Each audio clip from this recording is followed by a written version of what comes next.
백제 발언 등 민주당 대선 경선 후보 간 네거티브 공방이 격화하자 당 선관위가 엄중 경고에 나섰습니다.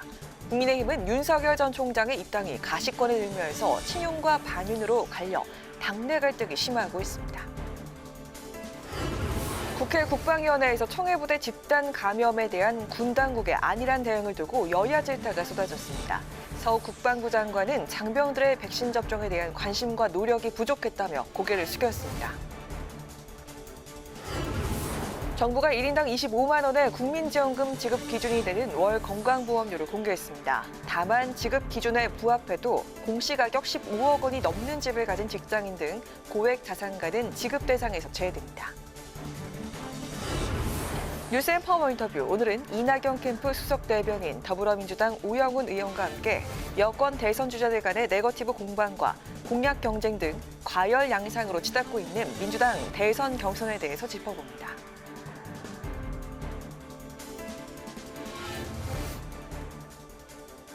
여러분 안녕하십니까? 7월 26일 의정 종합뉴스 뉴스엔 시작하겠습니다. 더불어민주당 대선 주자인 이재명, 이낙연 후보 간 공방이 갈수록 격화하고 있습니다.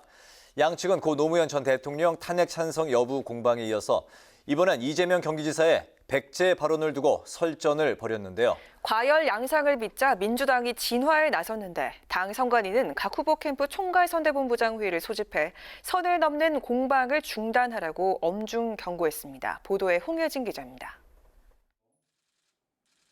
민주당 유력 대선 주자인 이재명 경기지사와 이낙연 전 대표가 이번엔 해묵은 지역주의로 충돌했습니다. 백제 호남이 주체가 돼서 한반도 전체를 통합한 예가 없다고 한 이 지사의 인터뷰 발언을 두고 이 전 대표가 지역주의를 소환했다고 비판한 겁니다. 이 지사 측은 전국에서 고루 지지를 받는 이 전 대표를 응원한 발언인데 이 전 대표 측이 의도적으로 지역주의 조장으로 왜곡하고 있다고 반발했습니다. 그러면서 왜곡한 캠프 관계자를 문책하고 공식 사과하라고 촉구했습니다. 이 지사 본인은 자신의 SNS에 해당 언론 인터뷰 녹음본을 올리며 누가 지역 감정을 조장하고 있는지 직접 듣고 판단해달라고 대응했습니다. 반면 이 전 대표는 지역주의를 소환하는 것이라면 언급 자체를 하지 말아야 한다며 자신의 비판은 상식적이라고 반박했습니다. 우선 백제가 전국을 이런 식의 접근, 글쎄요. 저는 그게 상식적인 반응이 아닐까 생각합니다. 그러니까 여러 사람이 비판했겠죠. 이 전 대표는 또 이 지사 측의 문책과 사과 요구에 대해서도 뭘 왜곡했다는 얘기냐며 일축했습니다.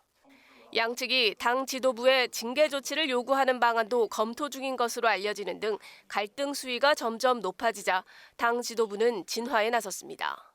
다시 지역주의 강으로 돌아가서는 안 됩니다. 모두가 함께 원팀 정신으로 해나갑시다. 이상민 당 선관위원장도 선을 넘은 볼썽사나운 상호 공방을 즉각 멈추지 않으면 엄중히 나서지 않을 수 없다고 경고했습니다. 네거티브 공방이 가열되면 내부 균열은 물론 본선 경쟁력에도 영향을 미칠 수 있다는 판단에 따른 것으로 보입니다. 이런 가운데 민주당은 대선 경선에 가상 공간인 메타버스 도입, 국민 면접 시즌2 실시 등 구체적인 경선 프로그램과 일정을 발표했습니다. 대선 주자들의 네거티브 공방에서 코로나 시대에 맞는 경선 프로그램 등으로 국민적 관심을 옮겨 흥행몰이에 나선다는 계획입니다. 국회방송 홍혜진입니다. 윤석열 전 검찰총장이 국민의힘 입당 의사를 굳힌 것으로 보입니다. 언제 입당할지 시기가 관건인데 경선 절차가 출발하기 전인 8월 안에는 입당할 것이라는 관측이 유력합니다. 국민의힘 당내 대선 주자로 존재감을 키워가고 있는 최재형 전 감사원장은 오늘 중앙선관위에 대선 예비 후보 등록을 마쳤습니다. 이 소식은 박지영 기자가 전합니다. 어제 윤석열 전 검찰총장과 치맥 회동을 한 국민의힘 이준석 대표가 윤 전 총장의 입당을 확신했습니다. 입당 시기에 대해선 국민의힘 대선 경선 버스가 출발하기 전인 다음 달 안에는 할 것으로 점쳤습니다. 어제 윤석열 전 총장과의 회동에서 저는 대동소이를 이야기했습니다. 정권 교체를 향한 의지, 그리고 그것에 이르는 방법론, 그리고 세부 경로에 대해서 큰 줄기가 같고 약간의 차이만 존재했습니다. 국민의힘 내부에서도 윤 전 총장의 빠른 입당을 촉구하는 목소리가 쏟아졌습니다. 김지현 최고위원은 윤 전 총장이 정광석과 같이 당장 입당해야 한다고 압박했고 윤창현 의원 등 40여 명의 의원들은 기자회견을 열고 윤 전 총장을 비롯한 당박 주자들의 조속한 입당을 촉구했습니다. 특히 이 정권의 탄압에 맞서 싸웠고 국민의 큰 기대를 받고 있는 윤석열 예비후보의 국민의힘 입당을 촉구하는 바입니다. 하지만 윤 전 총장이 박민식, 이학재 전 의원 등 국민의힘 출신 인사들을 대선 캠프에 합류시킨 것을 놓고 당내 반발도 거셉니다. 대선 경선 예비 후보인 하태경 의원은 윤 전 총장의 입당 후 참여가 옳았다며 해당 인사들의 당직 자진 사퇴를 요구했습니다.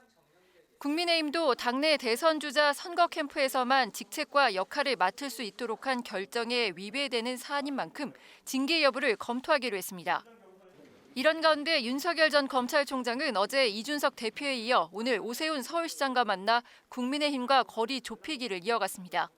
국민의힘 입당 후 대선 주자로 존재감을 키워가고 있는 최재형 전 감사원장은 오늘 직접 중앙선관위를 찾아 대선 예비후보 등록을 마쳤습니다. 최 전 원장은 코로나19 상황 등을 감안해 다음 달에 공식 대선 출마를 선언할 계획입니다. 또 다른 당내 대선 주자인 유승민 전 의원은 기본소득과 자신의 공정소득은 다르다며 이재명 경기지사에게 끝장 토론을 제안했고 원희룡 제주지사는 최저임금 1만 원 등 유승민 전 의원과 홍준표 의원이 지난 대선에서 밝힌 공약에 문재인 정부에서 실패한 공약들이 다 들어있다고 비판했습니다. 국회방송 박지영입니다. 국회 국방위원회는 전체 회의를 열고 청해부대 코로나19 집단 감염 사태와 관련해 긴급 현안 질의를 실시했는데요. 국방부 장관과 해군 참모총장 등 군 지휘부의 부실한 작전 준비와 안일한 대처를 두고 여야의 질타가 쏟아졌습니다. 김세정 기자의 보도입니다. 여야 의원들은 먼저 장병의 90%가 확진될 정도로 상황이 악화된 원인이 무엇인지, 또 적절한 안전조치가 이뤄졌는지 등을 따져 물었습니다. 그러면서 군 지휘부의 안일한 의사결정과 초기 대응이 청해부대 집단 감염 상황을 자초했다고 지적했습니다. 백신 접종 못하고 신속 항원 검사 키트 이런 거 안 챙긴 거 이건 다 패착입니다, 그죠? 예. 이건 변명의 여지가 별로 없을 것 같아요. 오판이고. 예, 이제 결과론적으로는 이제 조금 부족한 점이 있었다고 생각을 합니다. 당시에는 저희들이 노력을 안 한 건 아니고 노력을 했는데 조금 부족했다 이렇게 생각합니다. 다만 민주당은 청해부대가 최초의 임무를 잘 수행했고 특정인에게 사태의 책임을 묻기엔 오만의 백신 협력 거절과 같은 불가항력적인 요소가 있었다며 군을 두둔했습니다. 서욱 국방부 장관이 장병 백신 접종에 관심과 노력이 부족했다며 고개를 숙였지만 국민의힘은 장관의 상황 인식이 아니라다며 질타했습니다. 특히 청해부대의 작전이 성공적이었다는 서 장관의 답변을 문제 삼았습니다. 이 작전을 성공으로 보십니까? 실패로 보십니까? 예, 성공리에 임무했습니다. 그죠?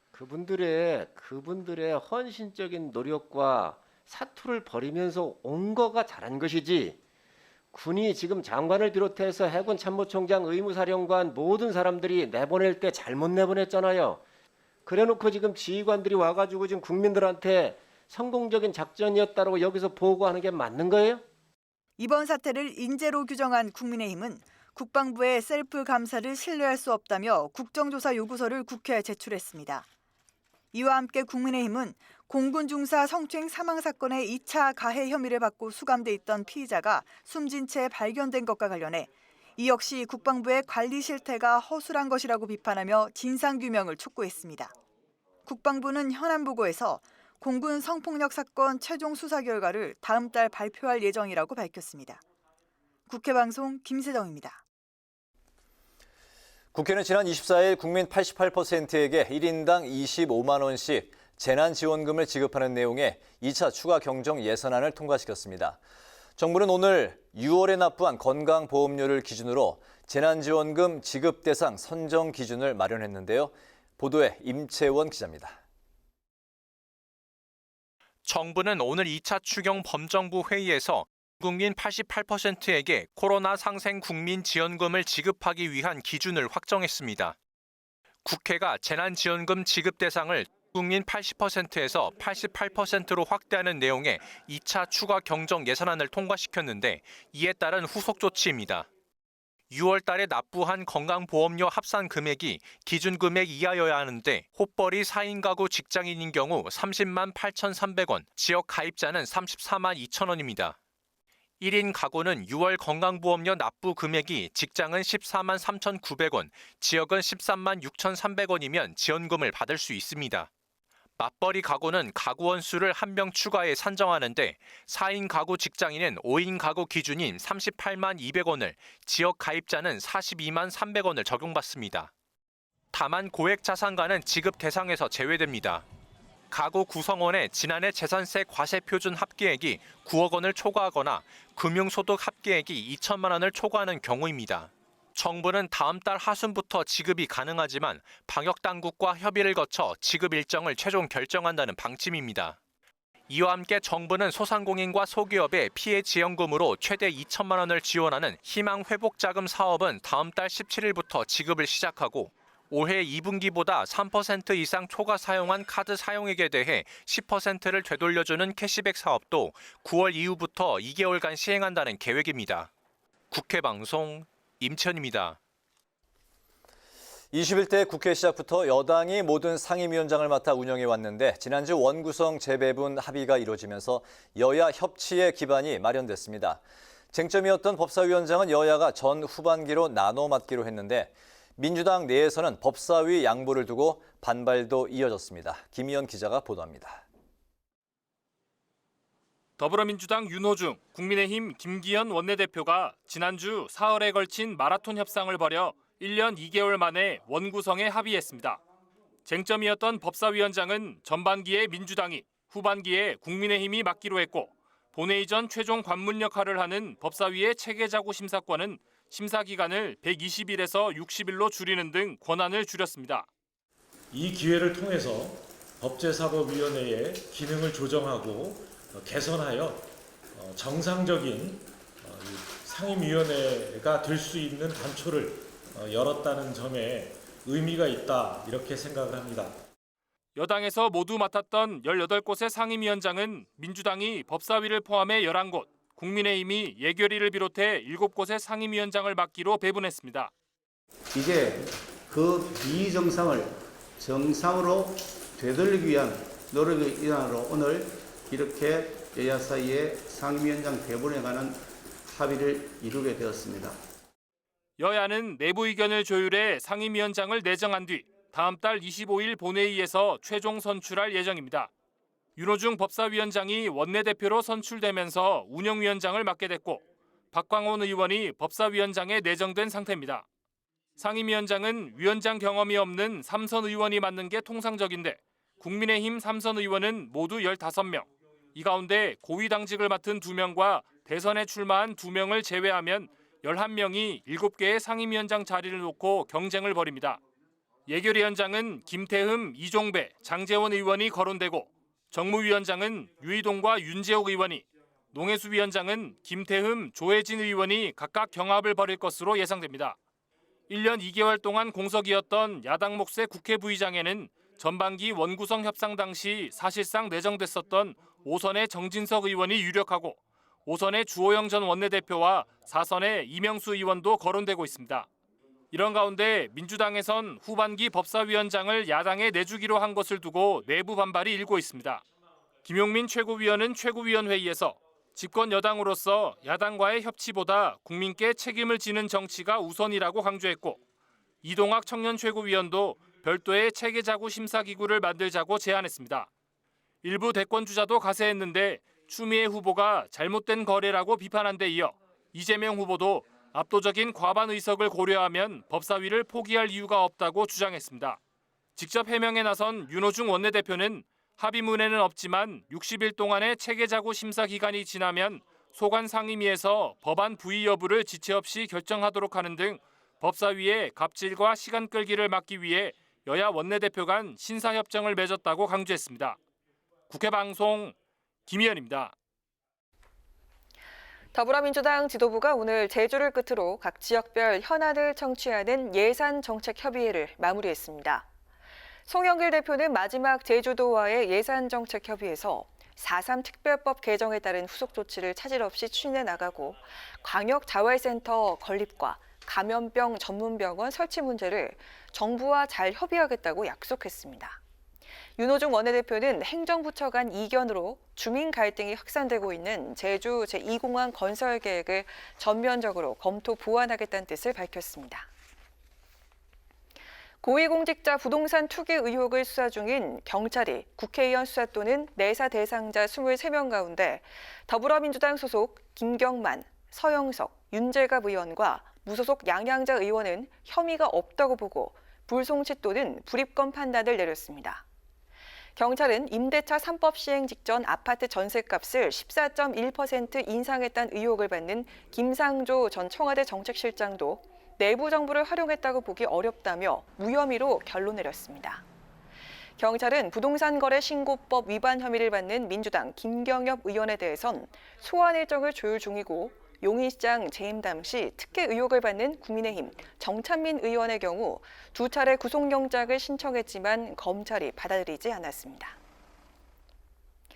드루킹 댓글 여론조작 혐의로 유죄를 확정받은 김경수 전 경남지사가 오늘 구속 수감된 것과 관련해 국민의힘이 꼬리 자르기라며 윗선 개입 여부 규명을 촉구했습니다. 김기현 원내대표는 오늘 자신의 SNS에 김경수 한 사람이 저지를 수 있는 수준의 일이 아니라며 선거 공작, 여론 조작으로 대통령직을 도둑질해가는 것은 절대 용납할 수 없는 범죄라고 주장했습니다. 이어서 문재인 대통령은 왜 국민에게 사과조차 하지 않느냐고 반문하고 이제는 진짜 몸통을 찾아야 한다며 허익범 특검 연장을 요구했습니다. 코로나19 4차 대유행 속에 국회 고성연수원이 강원 지역 코로나19 생활치료센터로 운영됩니다. 국회 사무처는 최근 강원도에서 다수의 집단 감염과 여름 휴가철이 맞물리면서 확진자 발생이 급증하는 상황을 조기에 대처할 수 있도록 고성연수원 숙소와 시설을 무상으로 제공하기로 했습니다. 앞서 국회는 지난 2019년에도 강원도 동해안 일대에 발생한 화재로 피해를 입은 이재민들을 구호하기 위해 약 200일간 고성연수원 시설을 제공한 적이 있습니다.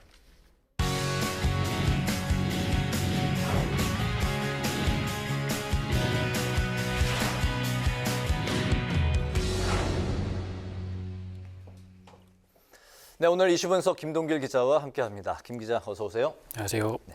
그동안 재난지원금 지급 범위를 두고 정부와 여당, 야당이 이제 팽팽히 맞서 왔는데 지난 토요일 24일 새벽에 추경안이 이제 통과가 됐습니다. 네. 당시 상황을 먼저 짚어볼까요? 네, 지난 24일 새벽이었습니다. 추가 경정 예산안이 이제 국회 본회의를 통과했는데요. 네. 당초 정부안은 33조 원 규모였는데 심사 과정을 거치면서 1조 9천억 원이 증액이 돼서 34조 9천억 원 규모의 이제 추경안이 처리가 된 겁니다. 당초 여야가 23일, 그러니까 금요일이었죠. 금요일 날 처리하기로 합의했었는데 그래서 여야가 이날을 넘기지 않겠다라는 의지가 좀 강했던 것으로 보여서 새벽까지 이어졌지만 통과를 시킨 것으로 보이고요. 네. 앞서서 박병석 국회의장이 여야 원내대표를 계속 만나면서 이제 이견을 좁히면서 이제 합의안을 마련할 수 있었고요. 그러니까 23일 금요일이었죠. 한 오후 5시 30분쯤이 됐을 때 예결위에서 이제 합의 소식이 나왔고 이제 행정 절차들을 거치면서 새벽 2시 40분쯤이 됐었던 걸로 기억을 하는데요. 24일 새벽 2시 40분쯤에 이제 본회의에서 추경안이 통과가 됐습니다. 그렇군요. 추경안 이제 처리 내용을 살펴보면 그 정부 제출한 33조 원보다 1조 9천억 원이 이제 증액이 됐는데 어느 부분에서 늘어났나요? 여야가 공감했던 부분이었는데요. 소상공인 피해 지원이 확대가 됐고 또 재난지원금의 지급 대상도 늘었습니다. 재난지원금의 지급 대상은 당초 소득 하위 80%였는데 여기서 지급 대상이 확대가 되면서 재난지원금 예산이 6,400억 원 정도가 증액이 됐고요. 또 소상공인 지원을 위한 희망회복자금 지급 한도가 900만 원에서 2천만 원으로 이제 확대가 되면서 1조 4천억 원이 증액이 됐습니다. 이 밖에도 코로나 방역 예산, 또 대중운수업종 지원 예산이 추가가 된 건데요. 반면에 이제 신용카드 캐시백 예산과 소비 쿠폰, 또 일자리 예산 등이 삭감이 되면서 전체적으로는 1조 9천억 원이 늘긴 했습니다만 이제 본 예산의 기존 기금 잔액과 또 국고채 이자율 조정 등을 통해서 이 예산을 좀 조달하기로 했거든요. 그래서 추가 국채 발행 없이 네. 이제 추경안이 이제 통과가 된 겁니다. 그렇군요. 네. 그런데 이제 이번 재난지원금 지급이 선별 지급이다 보니까 국민들은 내가 재난지원금을 이제 받을 수 있느냐 못 받느냐 여기에 이제 관심이 쏠릴 수밖에 없는 상황인데 재난지원금 받는 기준이 어떻게 됩니까? 네, 조금 전에 리포트에서도 좀 보셨지만 오늘 정부가 이제 발빠르게 기준을 발표를 했습니다. 네. 조금 더 좀 살펴보자면 4인 가족 기준으로는 이제 지난달 건강보험료 합산액을 기준으로 하거든요. 그러니까 이게 7월 달이니까 이제 6월 달 건강보험료를 봐야 됩니다.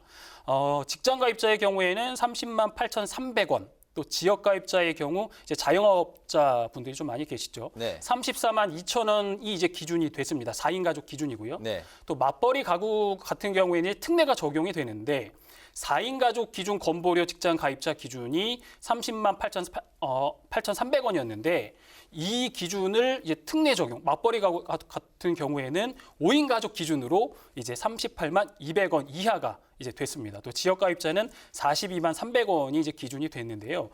내가 재난지원금을 받을 수 있는지 여부는 이제 지난달 건보료를 확인해 보시면 될 것 같고요. 네. 여기에 이제 금융소득, 금융이자나 배당금 같이 금융소득이 연 2천만 원이 넘거나 공시지가가 15억 원이 넘는 부동산, 그러니까 집을, 주택을 소유하고 있으면 그러니까 그 기준을 다시 보면은 이 시세대로 보면 공시지가가 15억 원이다 그러면 20억에서 한 22억 정도 그 기준이 되거든요.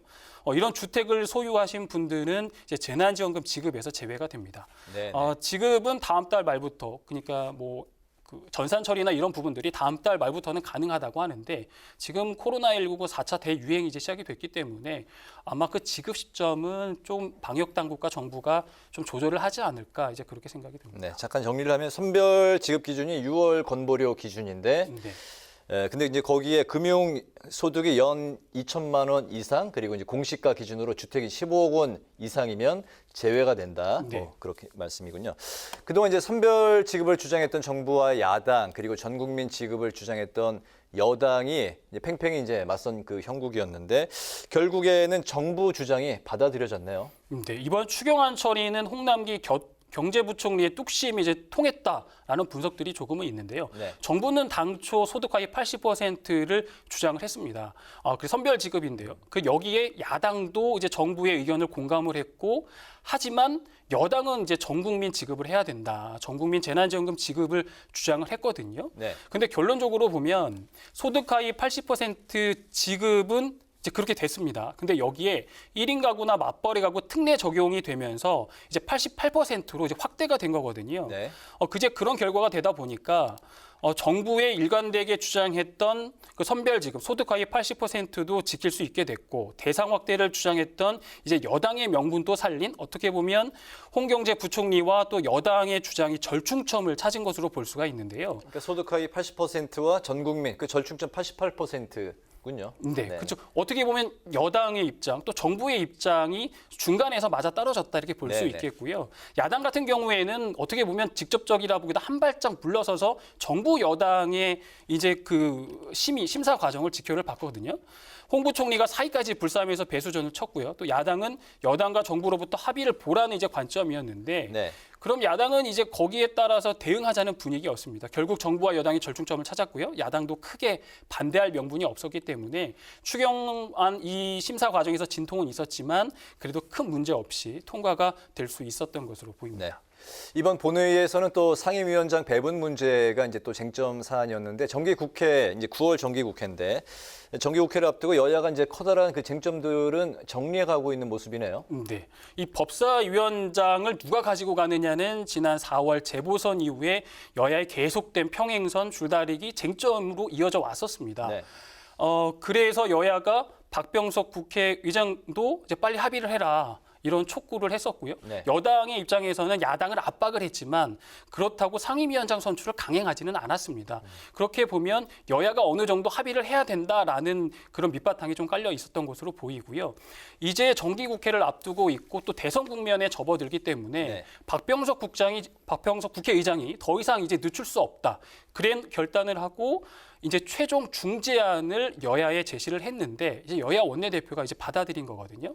그 중재안을 보면요. 합의안을 보면 21대 국회 전반기 이제 1년이 남았는데요. 나머지는 지금과 같이 여당이 맡고요. 후반기 시작이 될 때 후반기 2년은 야당이 맡는 걸로 정리가 됐습니다. 네. 또 그동안 여당이 상임위원장을 독점했었던 부분들이 있는데 이제 국민의힘이 정무위, 교육위, 문체위, 국토위, 예결위 등 7개 상임위원장을 이제 맡기로 했습니다.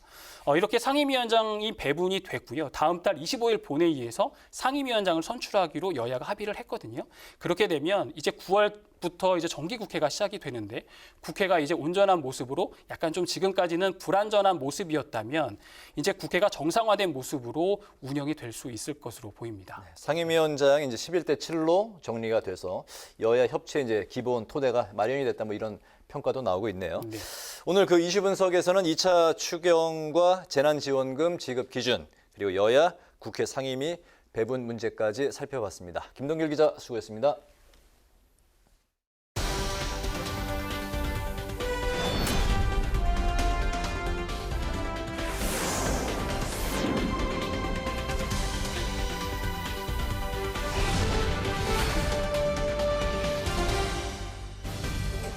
강아랑의 정치톡 시간입니다. 7월 26일 시선을 집중시킨 정치 뉴스 만나보시죠. 오늘의 첫 번째 정치톡은 대선 경선 메타버스 도입입니다. 더불어민주당이 정당 사상 최초로 3차원 온라인 가상세계인 메타버스를 경선에 도입하겠다고 밝혀서 눈길을 끌고 있습니다. 코로나19 4차 대유행으로 대면 행사를 진행하기 어려워진 만큼 새로운 방식으로 국민들과 소통하겠다는 취지인데요. 대선 경선 기획단은 경선 일정도 5주간 연기됨에 따라서 더욱 다양한 프로그램을 구성해 경선 흥행을 이어가겠다는 전략을 밝혔습니다. 정당 사상 최초로 경선 과정에 메타버스를 활용하는 시도입니다. 후보들은 이 기간 중에 슬기로운 후보 생활을 컨셉으로 경선을 준비해야 합니다. 거리 두기를 유지하면서 의미 있는 경선을 만들기 위해 기본적으로 경선 공간을 가상 공간으로 옮겨갈 예정입니다. 더운 여름 조금은 시원한 경선으로 국민들께 보답하도록 하겠습니다. 민주당 대선 경선 기획단은 오늘 메타버스 회의 시연회를 열고 본 경선 일정과 계획 등을 발표했는데요. 메타버스 공간인 메타폴리스의 7개 층을 임대해서 중앙당과 본 경선에 오른 6명의 후보 캠프 사무실로 운영할 예정이고 각 층은 최대 300명이 동시 접속할 수 있다고 밝혔습니다. 민주당은 또 후보들의 경선 활동을 온전히 보장하기 위해서 메타버스 공간 안에서 후보 대리인 설명회, 지휘자 간담회 등 다양한 이벤트를 진행한다고 밝혔고요. 다음 달 8일까지 비대면 프로그램인 슬기로운 후보 생활을 8월 9일부터 29일까지는 국민 면접 시즌2를 진행하고 이후 9월 초부터 10월 10일까지는 순회 경선을 진행한다고 밝혔습니다. 코로나19로 정치 분야 역시 큰 변화를 겪고 있습니다. 비대면의 한계를 뛰어넘어 대국민 소통을 위해 정당 사상 최초로 경선 공간을 가상으로 옮기는 민주당의 도전. 과연 경선 흥행으로 돌아올 수 있을까요? 이어서 오늘의 두 번째 정치톡입니다. 어색한 거리두기입니다. 더불어민주당 대선 후보 경선에 출마한 추미애 전 법무부 장관과 야권의 대선 주자인 윤석열 전 검찰총장이 오늘 오전 어색한 조우를 했습니다. 지난 3월 4일 윤 전 총장이 퇴임한 이후 첫 만남이라고 하는데요. 두 사람의 예상치 못한 만남이 이뤄진 곳은 조계종 전 총무원장 월주 스님의 영결식장이었습니다. 추 전 장관과 윤 전 총장 고인격 예를 갖추면서도 서로 눈을 마주치진 않았다고 하는데요. 의자 하나를 사이에 두고 나란히 앉았지만 별다른 인사나 대화는 나누지 않은 것으로 알려졌습니다. 두 사람은 과거 법무부 장관과 검찰총장으로 재직할 당시에 이른바 추윤 갈등으로 1년여간 극한 드립을 벌인 바가 있습니다. 그간 쌓였던 감정의 앙금이 여전한 듯 영결식이 진행되는 내내 두 사람은 어색하게 거리를 둔 채 서로 각기 다른 곳을 응시했다고 합니다. 윤 전 총장은 추윤 갈등으로 전국적인 인지도와 함께 보수 지지층의 열렬한 지지를 받게 되면서 야권의 유력 대선 주자로 발돋움하게 됐다는 평가를 받았는데요. 오늘 나온 차기 대선 후보 적합도 조사에서도 윤 전 총장은 지지율 1위 자리를 지켰습니다. 한국사회여론연구소가 TBS 의뢰로 자기 대선 후보 적합도 조사를 진행한 결과 윤석열 전 검찰총장의 지지율은 26.9%, 이재명 지사는 26%로 오차범위 내 접전을 보였고요. 이낙연 전 대표의 지지율은 18.2, 최재형 전 원장은 8.1, 추미애 전 장관의 지지율은 2.5%로 나타났습니다. 추미애 전 장관과 윤석열 전 검찰총장 각각 여권과 야권의 차기 대선 후보로 만나서 치열한 경쟁을 펼치고 있습니다. 최근까지도 추 전 장관은 윤 전 총장을 꽁에, 자신을 꽁 잡는 매에 빗대서 공세를 퍼붓고 있는데요. 지난해 극한 갈등에 이어서 또다시 맞붙게 된 두 사람. 대선의 링에선 또 어떤 승부를 보여주게 될까요? 지금까지 강아랑의 정치톡이었습니다.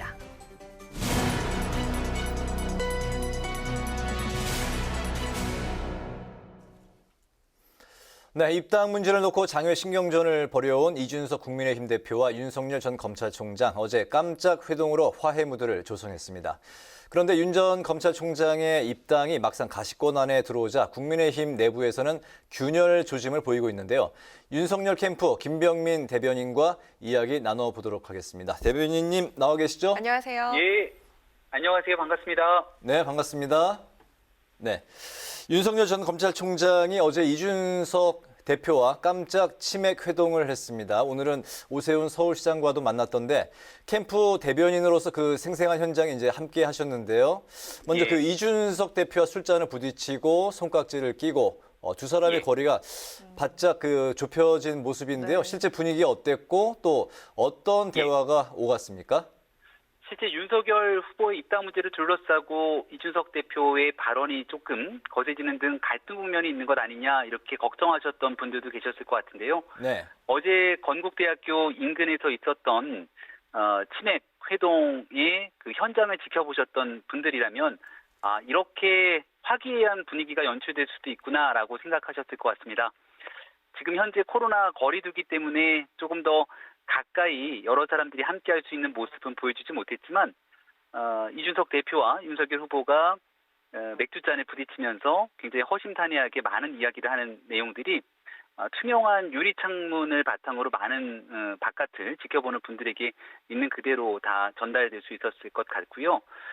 정권 교체를 위해서 함께 힘을 합치고 협력해야 된다는 마음에는 아마 이준석 대표나 윤석열 후보 모두 조금의 다름이 없었을 겁니다. 그런 의미에서 1시간 반 정도 같이 회동을 마치고 나와서 대동소이라는 사자성어를 꺼냈던 이유도 정권 교체를 위해서 모두 함께 힘을 합치는데 큰 다른 이견들이 없는 것 같다는 그런 협력의 모습들을 다짐했던 시간이라고 생각합니다.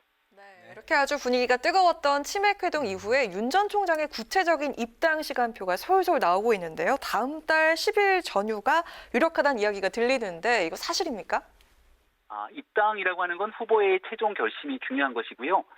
입당을 하겠다라고 선언하면서 전격적인 결정이 되는 문제지 누군가 외부에서 다른 사람들이 언제 몇 월, 며칠 이런 방식으로 얘기가 나오는 것은 정확치 않은 상황이라고 생각을 합니다. 다만 분명히 말씀드릴 수 있는 건 이준석 대표와의 회동에서도 좋은 분위기를 연출했던 것처럼 여의도 정치권과 거리가 점점 가까워지고 있고 정권 교체를 위해서 모두가 함께 힘을 합쳐야 된다는 야권 지지자들의 그런 간절한 마음들을 담아서 국민의힘과 윤석열 후보가 같이 손을 맞잡는 날이 머지않게 다가올 수 있지 않을까 이렇게 점치는 분들이 점점 많아지고 있다 이렇게 생각이 됩니다. 네. 입당은 뭐 기정사실로 봐도 무방한 거죠? 윤석열 후보의 최종적인 선택이 남아 있습니다. 지금까지는 많은 분들의 이야기를 경청하면서 국민의힘과도 함께할 수 있는 여러 가능성들을 타진하고 있는 시기이니만큼 최종적으로 윤석열 후보가 어떤 선택을 하는지 조금만 시간적 여유를 갖고 지켜봐 주시면 좋겠다는 말씀 올립니다. 네, 최종 선택은 남아있다. 알겠습니다. 그런데 이제 국민의힘 내부는 친윤 반윤으로 쪼개진 모습인데요. 거기에다가 이제 당 인사들이 윤석열 전 총장 캠프에 이제 속속 합류하면서 그 국민의힘의 그 이준석 대표는 징계 카드까지 거론을 했습니다. 여기 그 김병민 대변인도 포함이 되는데요. 어떤 입장이신가요?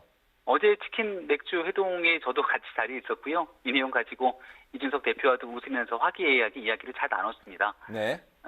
정치라는 건 이제 어렵게 낱마처럼 얽혀져 있는 사회적 문제들을 풀어내는 그 갈등 조정의 역할을 정치권이 하게 되는 것이고, 정치인들의 정치 활동에서도 불가능해 보일 것 같은 일들을 가능하게 만드는 것도 정치 활동의 일환이라고 생각을 합니다. 윤석열 후보가 바깥에 있으면서 과연 당이 입당이 가능하겠는가, 그리고 이렇게 뭔가 조금 이해관계가 엇갈려 있고 갈등이 증폭될 것 같은 현재 상황을 어떻게 잘 풀 수 있을까에 대한 고민들이 많았을 것 같고요. 그런 측면에서 국민 캠프가 새롭게 출범되면서 당과 인연을 맺은 많은 사람들이 국민의힘 당원들도 상당한 수가 지지하고 있는 윤석열 후보와 함께 이 정권 교체에 힘을 합치는 모습을 보여줬습니다. 결과적으로 이런 일들이 있기 때문에 이준석 대표도 조금 더 자신 있게 윤석열 후보의 입당 가능성이 높다 이렇게 얘기할 수 있는 측면이라고 보고요. 문제를 풀어내기 위해서 지금 중간에 열심히 움직이고 있는 인사들이 또 윤석열 후보 캠프에서 적극적으로 활동하고 있는 만큼 좋은 결과들을 가지고 반드시 돌아올 것이다 이렇게 말씀드릴 수 있을 것 같습니다. 네, 마지막 질문이 될 것 같은데요. 특히 먼저 당 배지를 단 최재형 전 감사원장 쪽 반발이 거셉니다. 일각에 따르면요, 최재형 측에서 윤석열이 김종인 품으로 들어갔다면서 김종인 배우설까지 제기하고 있다는 언론사에도 보도도 있었는데 이 부분 어떻습니까? 최재형 후보도 유력한 대통령 후보로서 또 본인이 당에 먼저 입당을 하고 여기에 대해서 국민들의 마음과 당원들의 마음을 얻기 위해서 열심히 활동하시는 모습 잘 지켜보고 있고 또 국민의 한 사람으로서 응원합니다. 하지만 김종인 위원장님은 과거 바로 얼마 전까지 국민의힘의 당대표격인 비상대책위원장을 지냈고 당이 가장 어려웠던 시기에 비상대책위원회를 맡으면서 자치 보궐선거의 승리로 우리 당이 정권 교체를 위한 실질적인 교두보를 놓는 데 큰 역할을 했다고 얘기를 해도 과언이 아닐 겁니다. 지금 여기에 많이 와 있는 인사들 중에 김종인 위원장과 같이 활동을 했던 인사들이 일부 와 있다는 내용들 때문에 아마 그런 오해라든지 여러 가지 생각을 할 수는 있다고 생각하지만 명확하게 어저께 합류에서도 말씀드리고 밝혔던 것처럼 김종인 위원장께서 적극적으로 반대했다면 윤석열 후보를 돕는 일을 실질적으로 하긴 어려웠겠지만 그렇다고 김종인 위원장께서 뭔가 전폭적으로 역할을 하고 있거나 뒤에서 막후에 뭔가 역할을 하고 있다고 언급하게 되는 건 정치적 상상력에 가깝지 않는가 이렇게 생각합니다. 네, 정치적 상상력에 가깝다는 말씀 잘 들었습니다. 오늘 여기까지 듣겠습니다. 네, 고맙습니다. 네, 고맙습니다. 네, 지금까지 김병민 윤석열 캠프 대변인이었습니다.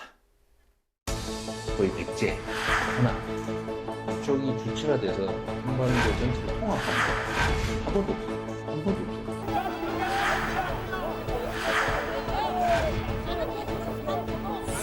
후보들 간에 지역주의 논란이 벌어지고 있는 것은 매우 유감스러운 일입니다.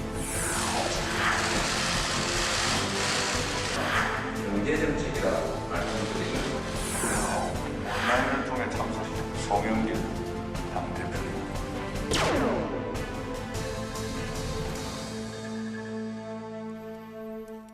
네, 이번 시간은 뉴스앤 파워 인터뷰 코너입니다. 여권의 대선 주자 이재명 후보와 이낙연 후보 마주 달리는 열차처럼 한 치의 양보 없는 전면전으로 치닫고 있는데요.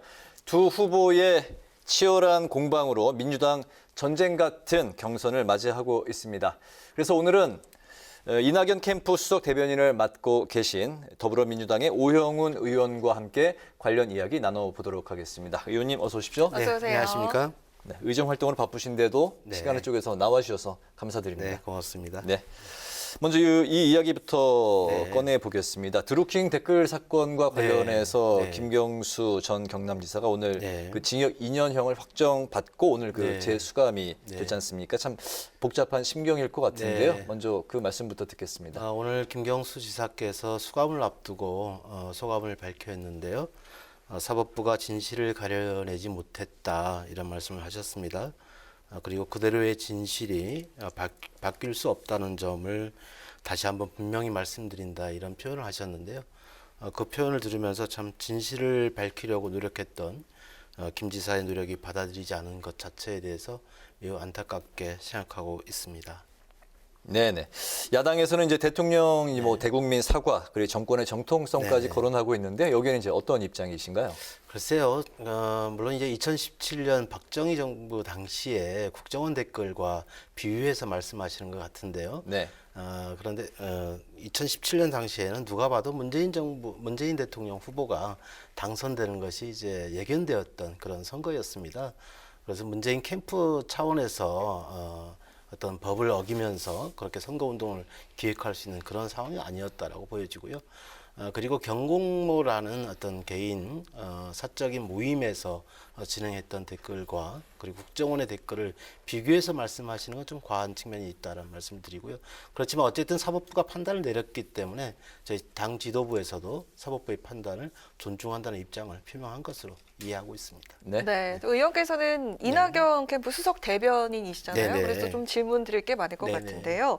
이낙연 후보가 큰 흐름으로 봤을 때는 네네. 상승세가 분명한 것 같습니다. 그 그렇습니다. 배경이 어디에 있다고 보시는지요? 글쎄요, 이제 여론조사의 내용을 보면 특히 이제 20, 30대 여성과 그리고 또 호남에서의 지지율 약진이 이낙연 후보의 지지율 상승의 원인으로 나타나고 있는 게 아닌가 생각을 합니다. 네. 그것은 또한 이제 이낙연 후보께서 그동안 대선 출마 선언 이후에 구체적인 정책 비전을 제시해 왔던 점이 효과를 보고 있는데요.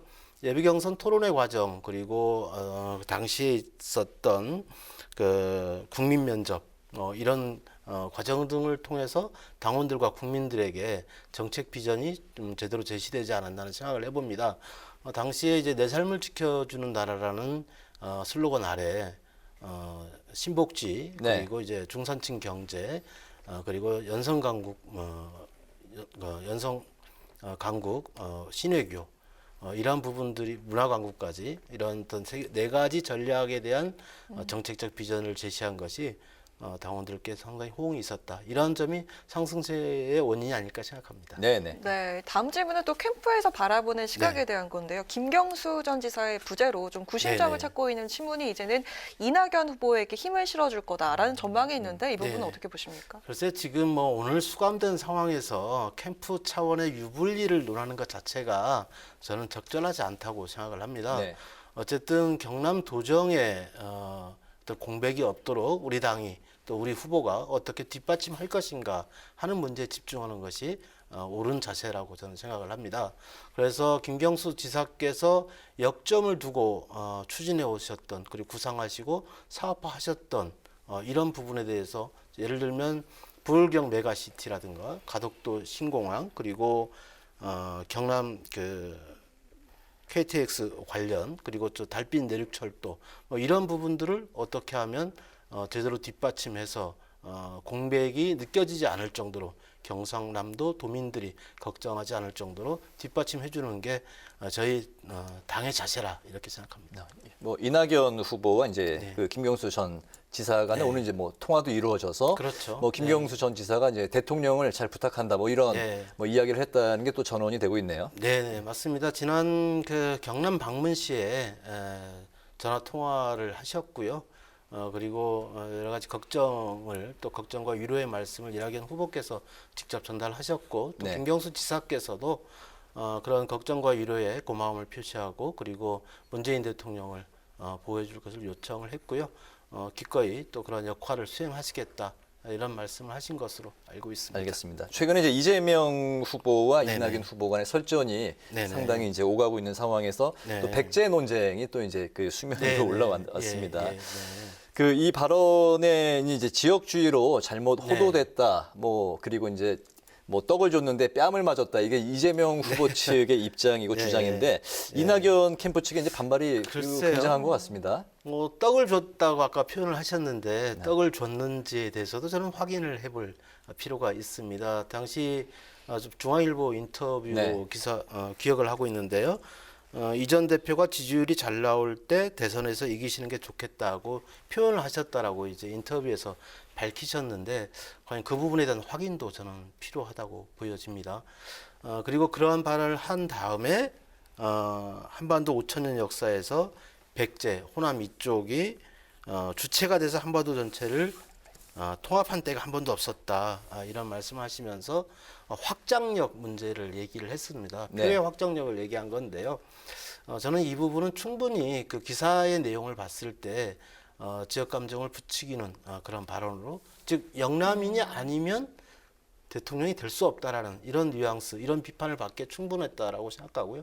그리고 백제가 주체가 돼서 한반도를 통합된 주체가 된 적이 없다라고 표현하는 것은 백제의 역사에 대한 이해 부족이다, 이런 측면도, 이런 비판도 충분히 나올 수 있는 그런 사안이라고 생각을 합니다. 네, 갈등이 또 커지고 있는 대목이 네네. 있습니다. 이재명 후보 측이 이낙연 후보를 겨냥해서 노무현 전 대통령 탄핵 가담론을 꺼내 들었는데 네네. 검증 방안이 있을까요? 전형적인 네거티브입니다. 저는 비판이나 이런 주장이 있어서는 저는 팩트에 근거해야 된다고 생각을 합니다. 그렇지만 정황과 여러 가지 추측을 통해서 이야기하고 있는 것이죠.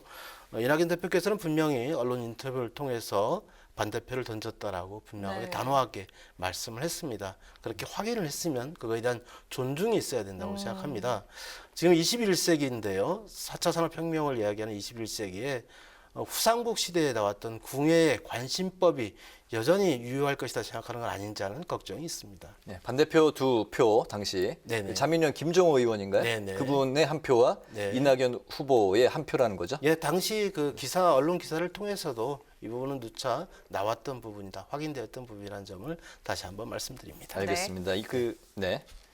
이낙연 후보 측에서는 이재명 후보의 이제 네. 뭐 형수 폭언 또 해경공 김씨 네. 관련 의혹에 대해서 이제 다시 재소환을 했는데 저희들이 뭐 재소환을 했다고 볼 수는 없고요. 이런 아마 의혹에 대해서 이제 어떤 입장이신가요? 아마 이제 저희 지지자라고 볼 수 있는 네. 유튜버께서 형수 폭언 동영상을 공개했던 사안을 말씀하시는 건데, 그게 이제 해경 김씨 의혹도 재소환한 거다, 이렇게 말씀하시는 것 같아요. 네. 그런데 저희들은 저희 공식 캠프의 입장이 아니라는 점을 분명히 말씀을 드렸습니다. 그리고 저희 공식 캠프에 어쨌든 참여하고 있는 이런 지지자는 아니라는 점을 말씀을 드리고요. 네. 그래도 또 우리 지지자이기 때문에 과도한 네거티브는 자제돼야 한다는 입장을 그분에게, 그쪽 그 유튜브 관계자분들께 캠프의 입장을 또 전달을 했습니다. 네. 그래서 네거티브 문제도 좀 더 완화되지 않을까라는 기대를 하고 있다는 점 말씀드립니다. 공식적인 입장은 아니었군요. 네네. 그럼에도 불구하고 네. 정책 경쟁이 실종이 됐다, 또 후유증이 클 것이다, 이런 네네. 목소리가 나오고 있습니다. 이건 네. 어떻습니까? 글쎄요, 저는 뭐 당이 나서서 경선 관리에 좀 더 공정을 기해해 주는 게 중요하다고 생각을 합니다. 이미 이낙연 후보 본인께서도 이미 지난주에 경선과 관련된 그런 원칙을 이제 말씀을 하셨어요. 우선 미래 비전이 제시되는 그런 경선이 돼야 된다. 그리고 모든 후보가 함께 승자가 돼야 한다라는 원칙, 그리고 민주당의 가치가 훼손되어서는 안 된다는 이런 세 가지 원칙에 입각해서 우리가 경선에 임한다면 원팀으로 충분히 가능하지 않을까라는 말씀을 하셨습니다. 저는 이 원칙이 계속 이낙연 캠프는 유지될 수 있다라는 점을 말씀드리고요. 다행히 당에서 중앙당 선관위 차원에서 28일 날 네. 협약식을 6분의 후보를 모시고 협약식을, 공정 경선과 관련된 협약식을 진행한다고 하니 저희들도 그 부분에 대해서는 적극적으로 동의하고 함께 공정한 경선을 위해서 참여하겠다는 입장을 가지고 있다는 점을 말씀드립니다. 네, 그 후유증 우려와 이제 동시에 아이러니하게도 이제 그렇지만 민주당 경선 흥행에는 또 도움이 되고 있다, 뭐 이런 이야기도 글쎄요. 들려오고 있네요. 어쨌든 그렇지 않아도 폭염이 계속되고 있는데 네. 경선도 폭염이 아닌가 하는 걱정이 있습니다. 빨리 시원한 소나기가 좀 내렸으면 좋겠습니다. 알겠습니다. 다음 질문 드릴게요. 그 이낙연 후보의 이제 그 대표적인 브랜드가 이제 기본소득 공약인데. 아니죠, 이재명 후보. 이재명 후보요. 네, 죄송합니다. 그 전 국민에게 이제 연 100만 원, 청년에게 연 200만 원 이제 지급한다는 골자인데 어떻게 평가하십니까? 글쎄요, 이재명 지사께서는 후보께서는 이제 예비 후보 경선 당시 TV 토론에 나와서 기본소득 공약은 또 아니다라고 또 말씀하셨다가 그리고 또 최근 또 정책 발표를 통해서 기본소득과 관련된 입장을 밝혔습니다. 이게 좀 갈팡질팡 기본소득이 아닌가 하는 걱정이 있다는 말씀을 드리고요. 그리고 예산과 관련해서 좀 말씀드리면 월 8만 원씩 매년 52조 원으로부터 월 50만 원에 연간 300조 원까지 이게 혈세를 쏟아붓겠다는 이런 공약을 발표를 했습니다. 그런데 2019년 기준으로 보면 우리나라 조세 부담률이 이제 20% 수준이고요. 연간 조세 수입이 400조 원인 상황입니다. 그렇다면 GDP의 15%인 300조 원을 부담해야 된다는 것인데 저는 현실적으로 불가능한 것이다 이렇게 말씀을 좀 드리고 싶고요. 우리에게 지금 필요한 것은 저는 무차별적이고 획일적인 방식의 기본소득이 아니라 보편적 복지 체계를 강화해 나가는 것, 문재인 정부가 추구해 오고 있는 보편적 복지를 어떻게 강화해서 보편 국가를 복지 국가를 만들 것인가 이 부분에 좀 집중해야 된다 이렇게 말씀드리겠습니다. 네. 이낙연 후보 1호 공약 구상은 무엇입니까? 글쎄요, 지금 여러 가지 공약을 말씀드리고 있는데 아까도 잠깐 언급을 했습니다마는 내 삶을 지켜주는 나라라는 정책 목표, 전략적 목표를 가지고 4개 기본적인 전략을 말씀드린 바가 있습니다. 첫 번째는 사회적 약자를 돕고 중산층을 지키는 보편적 보호 체계, 복지 보호 체계를 이제 강화하는 것인데 사회 보호 체계를 강화하는 것 이것을 우리는 신복지라고 명명을 하고 있습니다. 이게 첫 번째 전략적 과제라는 말씀을 드리고 두 번째는 고용 있는 성장으로 좋은 일자리를 만드는 중산층 경제를 성장시키는 것을 이제 두 번째 전략 목표로 제시를 하고 있고요.